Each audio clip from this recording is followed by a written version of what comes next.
action. Hi guys, it's Jeff here, and I'm finally coming out with the full September-October topic analysis for the LD Reporters topic. So let's go on, no more introductions, let's just get into it. The first thing I want to get into are the court cases. So the first court case I'm going to talk about is one of the lower court case, which is Baker. The reason why I think Baker is important is because what happened in this court case is that it's the first court case that actually gives a test of some type to see whether or not they believe that Porter deserves the right to not reveal their sources. So a little background information on this case. The first case is talking with Baker is that the plaintiff sought to compel a reporter to reveal the source of the information they used to write an article concerning illegal blockbusting tactics used by defendants' real estate brokers, right? So in this real estate case, and they found out in the article that revealed the information came from an anonymous real estate agent, and thus the district court judge refused to order the production of the information, and thus the case was obviously appealed. And so at the second court of appeals, they held that because forced disclosure of confidential sources undermined the ability of the press to acquire information, such a disclosure constitutes a threat to freedom of the press, and the public's need to be informed. And on the facts of the case, the court found that the First Amendment didn't need to, yield in this case. So here are the three major factors that the court saw that showed that the reporter didn't need to reveal the sources. So the first one they saw was that the reporter was not part of the proceedings. So they're thinking, okay, you were not an accessory to the crime, therefore you were not compelled to reveal the sources that you got or the people who are involved in it. The second one is that the plaintiffs could obtain the information they saw from other sources, that it wasn't information that only the reporter had. Therefore, they don't need to make the reporter. This was not going to make or break the case if they didn't get this testimony from the reporter. And this third thing was that, again, the information didn't go to the heart of their case. Like, their case was not completely based on whether or not they're going to get this testimony or not, like the second point. So therefore, they didn't need to get this reporter's information. So if you're going on like the AF route, this is the first. Here are three important factors to look at whether or not to give like some level of framing of whether or not the reporter should have these rights, like what particular instances should the reporter have the rights or not, if you want to frame it that way. All right, so let's go to the big daddy of them all. Let's go to the Supreme Court. So the Supreme Court only has one case concerning the subject, and that's Branzburg versus Hayes. So what happened was, this happened to be the only time that they had a case concerning the subject, and actually happened to be a consolidation of three separate cases concerning three separate reporters that all were subpoenaed by grand juries. And the Supreme Court basically decided, okay, we're going to see all these cases as one case and make our final decision on the subject right here. So the first case happens to be the title man himself, Branzburg. So he was involved with watching two drug dealers who were making hashish from marijuana, and he was accompanying them by showing a picture of just their hands holding the marijuana. And so he was subpoenaed by the Supreme Court to a grand jury to identify the two individuals that were in the photo. The second one that he was subpoenaed for was a sale of and use of illegal drugs that he had witnessed after spending 2 weeks investigating a local drug scene. And so they wanted to know more about that information, like what drugs and people were using those drugs. The second case was a reporter named Papas. So he was allowed entry into a Massachusetts Black Panthers headquarters, and they'd only give him access in promise of a return for confidentiality. And he was basically subpoenaed by a grand court to testify what he had witnessed inside the headquarters, since the Black Panthers were involved in some trouble afterwards, after a violent protest broke out a couple weeks afterwards. All right, so the third case was a reporter named Caldwell. He was also subpoenaed because of his interviews and involvement with the Black Panthers, and he basically spoke with their spokespeople and discussed the group's goals and activities. So they wanted to know more about the goals and activities of the Black Panther organization at the time. So here's the more legal stuff that he was asking. So Branzburg and Papas had motions to quash, basically saying that they didn't want to come in provide evidence in the grand jury trial, which was denied by the lower courts. However, Caldwell's was granted as long as he didn't identify his sources by name. So Caldwell's case is not really relevant all too much with the case or the topic at hand. However, Branzburg and Papa's decisions are actually really relevant. All right. So let's go into the decision right here. Skip all the proceedings right here. So the decision the court made was actually really, really narrow. It was a 5-4, stating that on the neg that the reporters did not have a testimonial privilege from appearing for grand jury. So this is basically what they stated in the official statement, that they reached that decision by framing the issue on the importance of the grand jury of the American justice system and not the rights of the reporter. So they were concerned more on how can the American justice system function if this was made into place. So they were not even focusing on the rights of the reporters. And they justified by saying that, well, by denying protection for confidential sources, it doesn't make it so newspapers cannot publish information about confidential sources. It only makes it so if they are subpoenaed, they'd have to reveal the source. So they're feeling that it doesn't restrain what the reporters may publish, so therefore it doesn't actually affect their freedom of press. So that's the justification that the courts came to. So let's look at the majority opinions, which basically comes from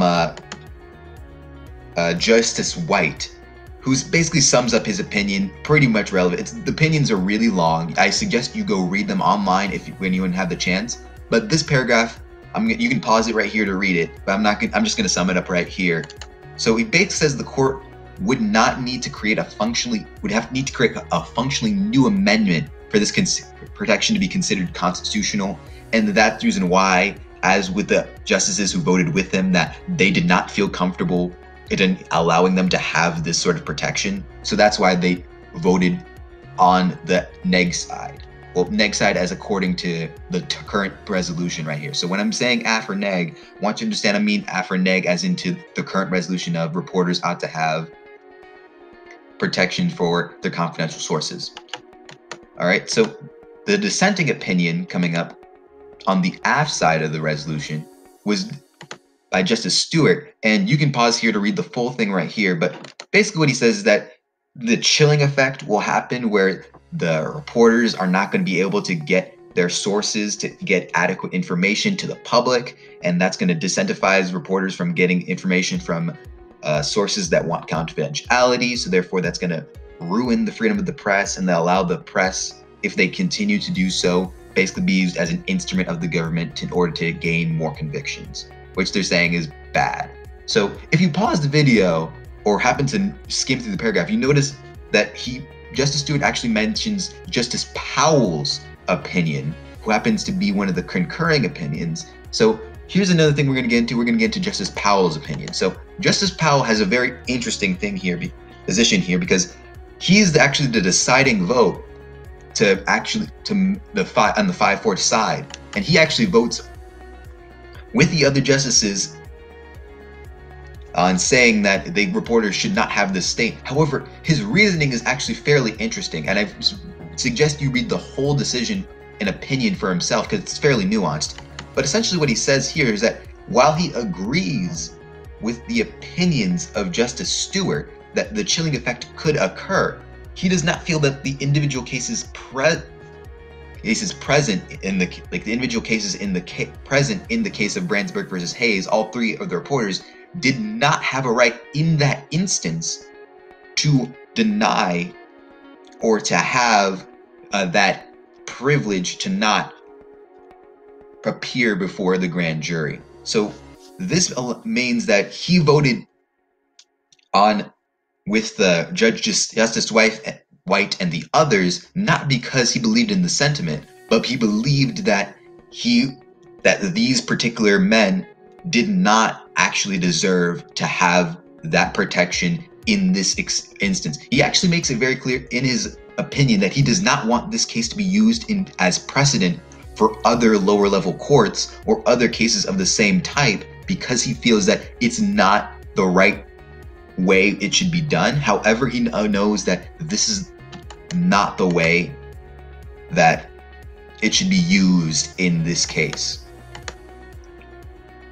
So let's go on to the SCOTUS review. So let's review what everything says. So basically, the Supreme Court concludes neg on paper, but the opinions actually conclude af. So if someone brings up the Supreme Court, this is a very good thing to bring up on either side. Like if they bring up the Supreme Court on af, you bring it on it concludes af. You could say, well, no, they actually end up voting neg. Or if you say, well, okay, even though the Supreme Court votes neg, if you read the actual opinions of the justices, 5 of the 4 justices actually conclude, like on a moral level, it should have been af. So this gives very good rebuttals to that statement. And also that the neg judges cite the right to every man's evidence and priority of the efficiency of the justice system above First Amendment rights. And that the af cites the chilling effect, which will limit the freedom of the press and use the media as a weapon of the government. And since then, the lower courts have been pretty split af and neg. So if I see any other courts, I'm telling you, the lower courts have been really back and forth because of the really weird precedent that the Supreme Court has offered. So on the court cases, that's important to understand. So let's talk about potential af arguments. This is what you're here for. Here's something new. So here's something really basic, the chilling effect. I don't really need to get into this too much, but it's basically saying that on af, the ability for the reporters to gather information that not having the protection would impede it, and that makes the press functionally not free if they would not have the protection, and it would limit the First Amendment protection that the press has, and would allow the government to control the flow of information. Which leads me to the second argument here, there's a little more nuance, is that the chilling effect would lead to tyranny. So if you notice that most tyrannical states have some sort of state-controlled media, like North Korea. North Korea is a good example right there. So it's saying that when the government takes control over media, it creates a risk that an autonomous government or a tyrannical government may take rise. So if you look at other countries that don't have these tyrannical governments, the thing they do have are free press and free press. So if you want to make sure that their tyranny doesn't rise up, a free press is a very good check on it. It's the reason why the free press clause is in there in the First Amendment, because the framers were afraid of tyranny taking place because of a lack of information or opinions that are being out there for the public to consume that happen to be contrary to the government's opinion. And another way, I'm sorry to get political, but don't leave politically charged comments in the comments, but Trump presidency policy of discrediting the media if it portrays them unfavorably also could help strengthen the argument you're making here, as saying it's more plausible now than under other presidential regimes. So this gives a really good bite to the link chain if you're going to try and create it right there. And that the idea that a free press being a threat to democracy is a very good contention to put in your case, even if you're not trying to make a long link chain of chilling effect to tyranny, to nuclear war, to whatever you want to link it to. All right, so the third one is the most interesting one. So on the back two, these are more interesting arguments I've seen right now, which is the journalist source privilege. So basically this is coming from a well-known lawyer. I'd check out the link to read the full article.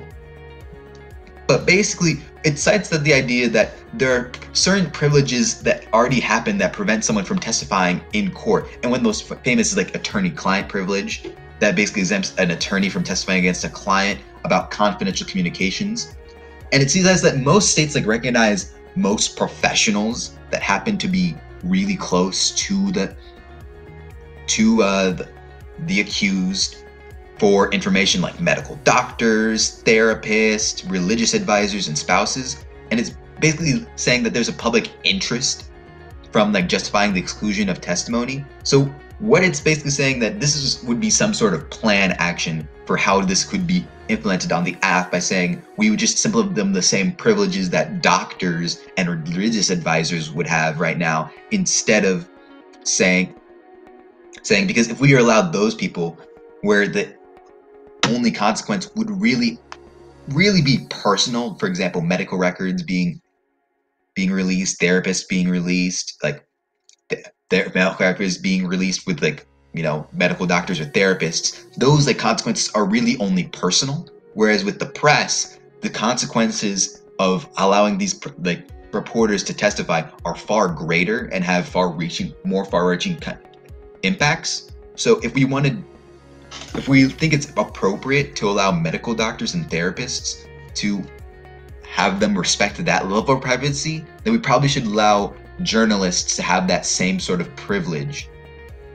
And it also makes the point at the end that the only credibility the press has in like our society is its perceived independence. Like even now, the press has seemed less and less credible because of its seeming alliance with either a political or with the political parties such as the Democratic Party and the Republican Party.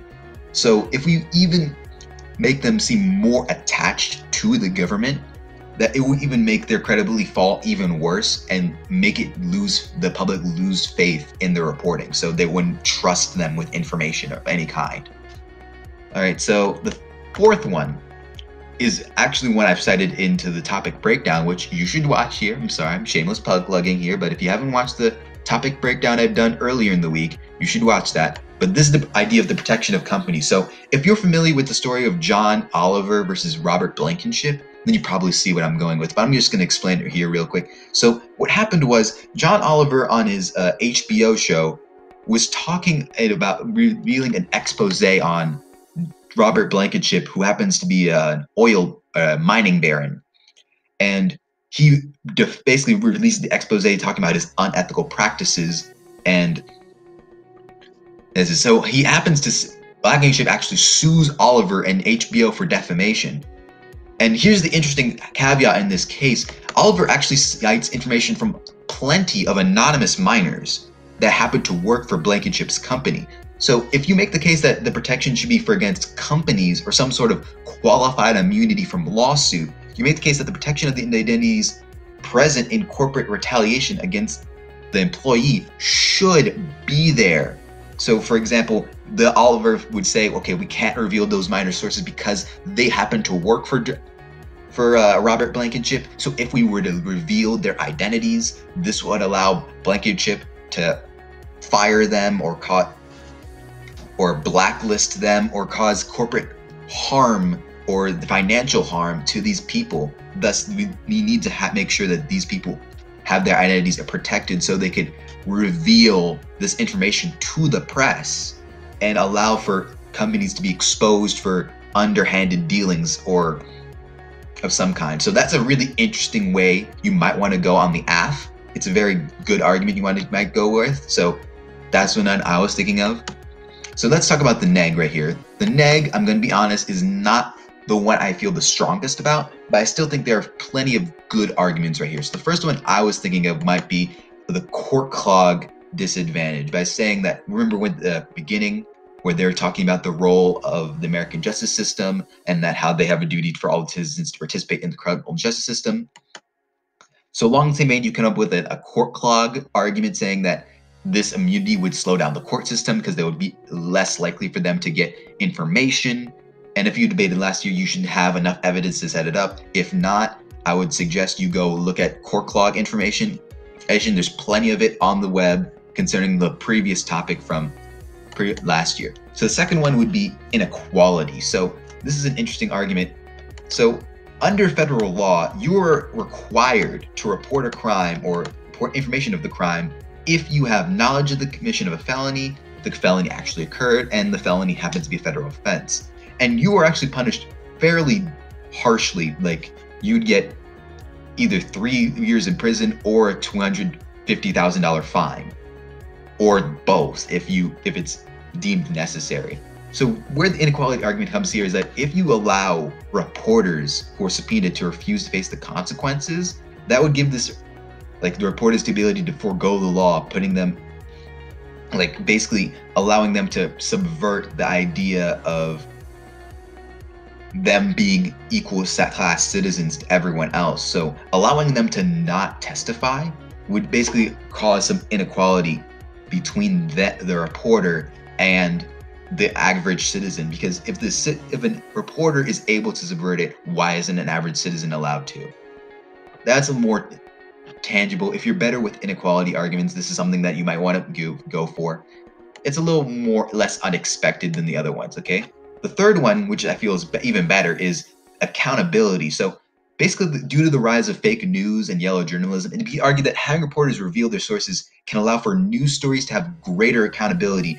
And you see it with a lot of news stories, they don't reveal their sources, and let's be honest with them, their stories are complete BS, like utter BS. So what you see here is that allowing them to making them testify if they feel that if the government feels that their information happens to be really important would actually expose reporters who are basically using BS stories just to get the views or the traffic, and which makes reporters more likely to try to be credible because they can't really embellish the truth unless they would face perjury of law under the court for lying under oath. So this would actually counter well to arguments made about chilling effect or the credibility of the court by saying, well, actually, no, it would increase credibility because now reporters cannot use fake sources or non-existent sources and just make a story just to get the views or the traffic. All right, and the fun, which is, yeah, it's a little out there, is the idea of saying that government control is good. So the answer to like limiting the press would like lead to tyranny. Here's basically the answer to it by saying that if you look at like history, there hasn't been a single successful Confederate nation or nation that gives more rights to its people than the central government takes powers for themselves. Like this structure simply just doesn't work. If you look at the previous Confederacy after the onset of the creation of the United States, if you're looking at the United States for examples, the Confederacy in the South, neither really succeeds. They last maybe less than 10 years. They're fairly unsustainable in the long term. So, but if you look at plenty of other countries that happen to be highly autocratic, like Russia, like North Korea, like China, like even that's just looking at modern day examples, you see that there's greater sustainability when compared to those countries that give their citizens more rights than the government takes powers. It's more of a stretch, but here's the thing, it at least gives you a good time trade-off because this kind of articulation is not going to be very long. It's not going to be very complex. So therefore, your opponent's response is probably going to have to be. So that gives you a good time trade-off, and it allows you to go for other arguments in your arsenal that you want to go for. All right, well, that's it for today. I'm going to be bringing out more arguments later in the week with a more revamped video, taking up more arguments that I come across. But right now, that's it for the video. Like and subscribe, and I'll see you guys around. Jeff out.